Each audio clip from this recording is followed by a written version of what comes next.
help keep our world moving forward by recycling your old motor oil and giving it new life. Here's how to recycle your motor oil. First, drain your oil in oil filter. Then, find something like an old oil container. Use a funnel to transfer the oil and avoid spills. Seal the container, making sure nothing can leak out. And if there is a spill, things like cat litter and wood chips absorb oil nicely. Then, go to bcusedoil.com to find a recycling center near you. Drop off the oil during business hours. Don't leave it outside.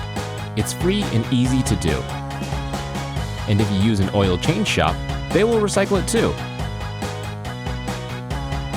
Each year, about 50 million liters of used oil is recycled, processed, and turned into new products, including new motor oil.